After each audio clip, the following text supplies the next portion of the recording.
Surprise visit कले राजस्व मंत्री तहसील कार्यालय रे अचानक पहुंची गले हेले ऑफिस रे तहसीलदार नथिले चैम्बर रे ताला देखी मंत्री फोन कले शेषरे ऑफिसर को कौन कहीदे आसिले ओएसिस फर्टिलिटी रे व्यक्तिगत एवं विज्ञान भित्तिक चिकित्सा सहित आपणकर सुस्थ शिशु को 69% सफलता हार रे रखंतु।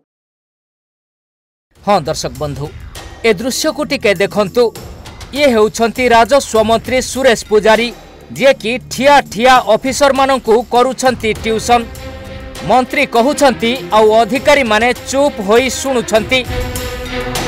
ए दृश्य हेउछि संबलपुर तहसील कार्यालय रो जोठी कौनसी पूर्व सूचना न देई अचानक पहुंची जाइथिले राजस्व मंत्री सुरेश पुजारी सेतेबेलकु समय होइथिला दिन 12:30 हेले ऑफिस को आसी नथिले तहसीलदार एवं अन्य अधिकारी माने एपटे काहाको किछि न जणाई हठात तहसील कार्यालय रे पहुंची जाइथिले राजस्व मंत्री।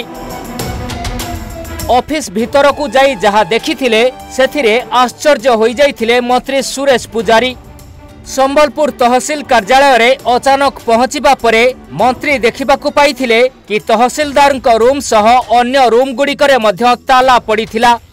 दिन 12:30 होई सारिथिला अर्थात ड्यूटी आवर को प्राय 2.5 घंटा बीती सारिथिला हेले तथापि मध्य बाबू माने ऑफिस रे पहुंची नथिले एपरिकी निजे तहसीलदार मध्य अनुपस्थित थिले।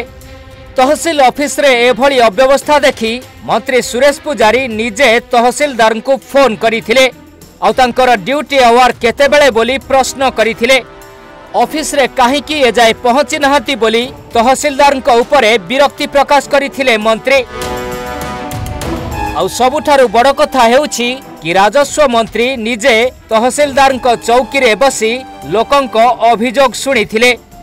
देखंतु सही समयर चित्र जेतेबेले तहसीलदार जगार निजे राजस्व मंत्री जड़े वयस्का महिला तांको समस्या विषय रे पचारि बुझुछंती।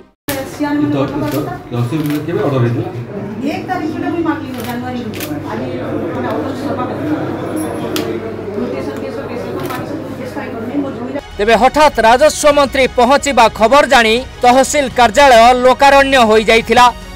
अनेक लोकंकर विभिन्न समस्या एवं अभियोग रहिथिला हेले तहसील कार्यालय रे सबु प्रकारर अव्यवस्था देखि विभागीय मंत्री निजे ताजुब होई जाइथिले।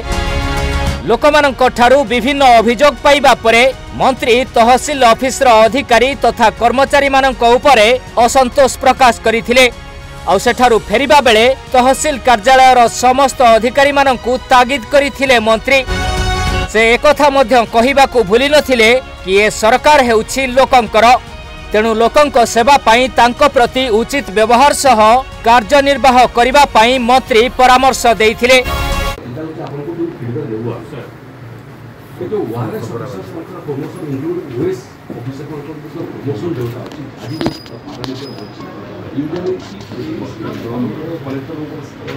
तेबे ऑफिसर मानंकु तागिद करिबा सह कौनसी प्रकार अभियोग आसिले दृष्टांतमूलक कार्यानुष्ठान नियाजिबो बोली कही संबलपुर तहसील कार्यालय फेरिथिले राजस्व मंत्री सुरेश पुजारी। संबलपुर शुभश्री बारिक रिपोर्ट ओडिशा भास्कर।